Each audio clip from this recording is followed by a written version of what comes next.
So, Mr. Chow, Mr. Leslie Chow, just dropped Eternally Take 2, and I'm not gonna lie, that shit was kinda disappointing, I can't even lie to you. But yeah, today I made a beat like Mr. Chow. I don't even know how I feel about this beat, but yeah, today I'm gonna show you guys how to make a beat like Mr. Chow. So Mr. Chow is just like a, you know, it's like a glow beat, but without hi-hats pretty much. I don't know why, but Uzi just didn't use hi-hats in this album. Like this song, they don't have any hi-hats. First thing I did was I started with these chords, so this is what it sounds like.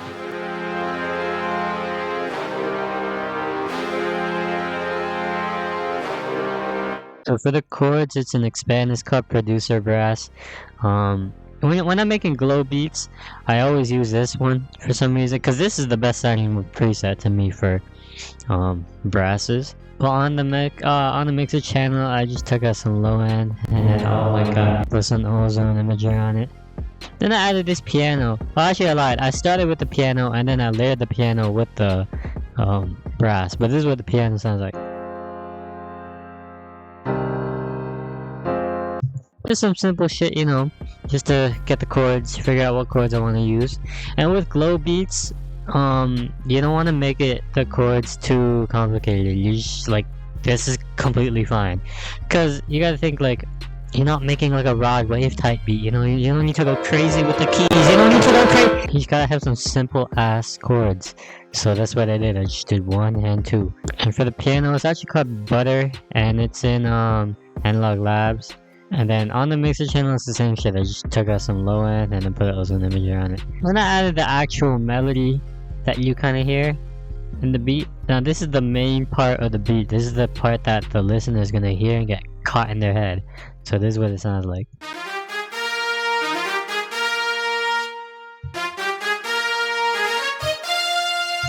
And that's it. When you're making these melodies, again, you want them to be stupid simple.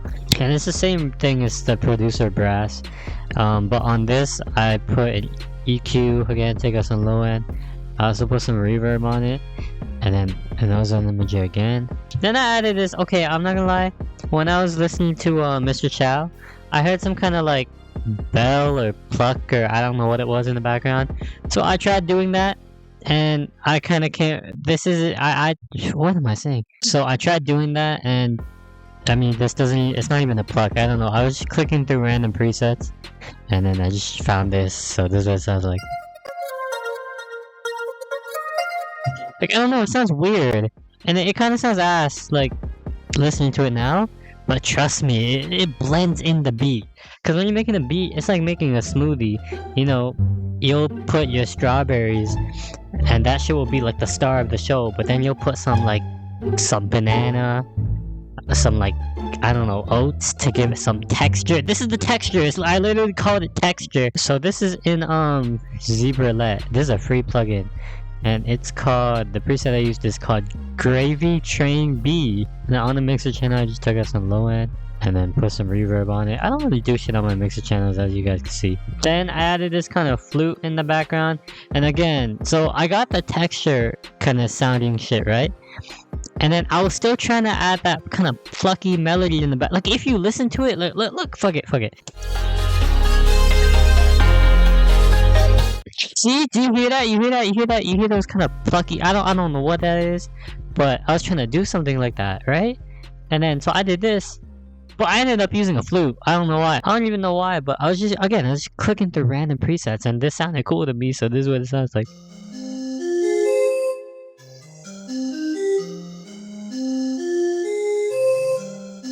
This is called Gentle Bottle Blow, and it's an expand. And I did the same thing. I just took out some low end and then put some reverb on it. When I added these kind of hits right here, that's what they're called. They're an expand. They're called hits. Like. The preset I used is called Octave Strings Hit, so this is what it sounds like.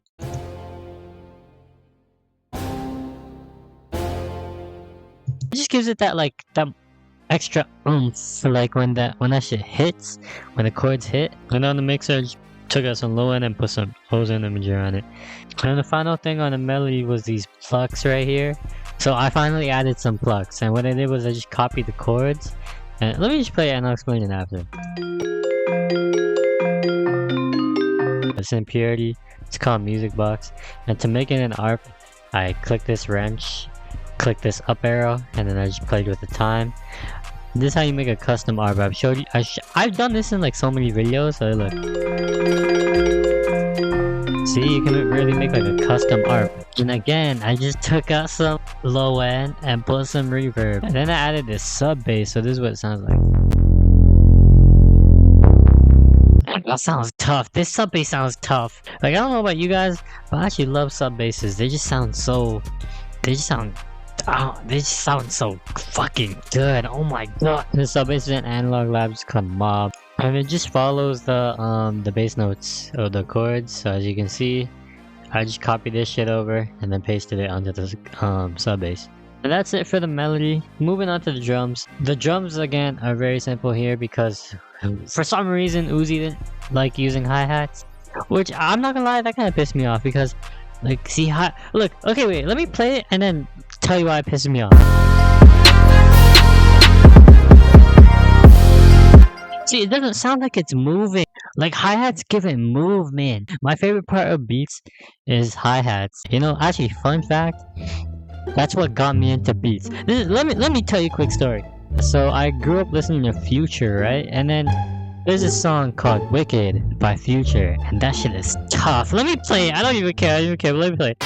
Listen to this drop. Listen to the drop. Metro Boomin want some more, nigga. Oh my goodness! You hear how the hi-hats came in? Yeah, so that's what made me fall in love with beats. I was like, shit. I don't know what that sound is, but that shit sounds hard. But now listening to this Uzi album, he didn't even fucking put hi-hats. Like, I don't, like, why would he not put listen, watch this. Look, let me play with the 808. Watch this.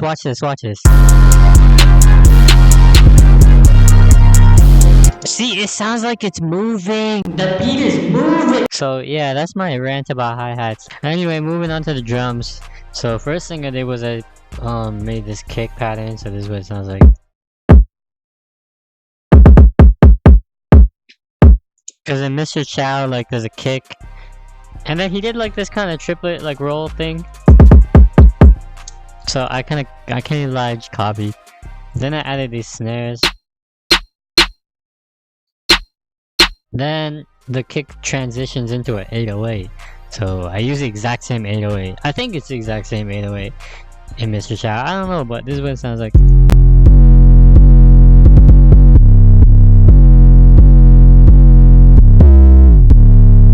And then to make it hit a bit harder, I just put a blood overdrive on it. I didn't even touch it. Like, I just put it on, cause like, to make your shit hit a bit, like a tiny bit harder, you can just put a blood overdrive on it and not touch the settings. That's what I do, cause like, if I put this shit all the way up, it's just gonna. And I added these crashes right here.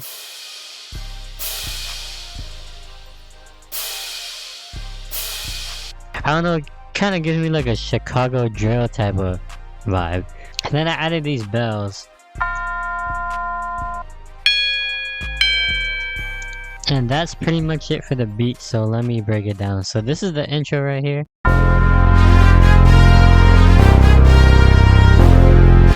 And then as the intro builds up, I added the pluck just to give it more movement. And then the bells hit and it drops into the hook with the kick.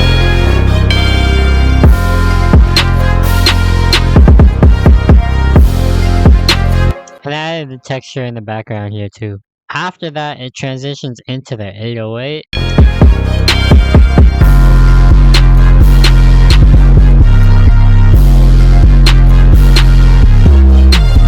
Then this is the beginning of the verse. I just took out the brass.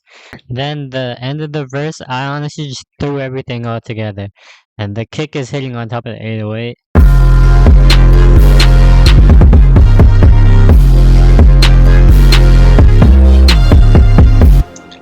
In the bridge, I just took out the snares.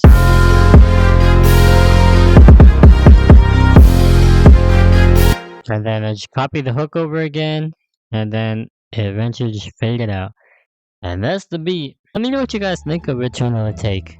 2. Let me tell you my favorite songs, and then you tell me yours in the comments. So I like Space High, Conceited, and low key, probably Mr. Chow, and We Good. This is my top 4. These are my top 4. So comment your favorite songs down below and what you think of the album. Also, the thing is too, I don't understand the concept of this album because he's kind of all over the place. Like all this shit, right? This section around here, right? It's like some dark, like evil, like it looks like the cover. This shit, oh my god, this shit looks scary. And then it transitions to some glow, which is fine, and then some dark shit. And then all of a sudden, all these are love songs.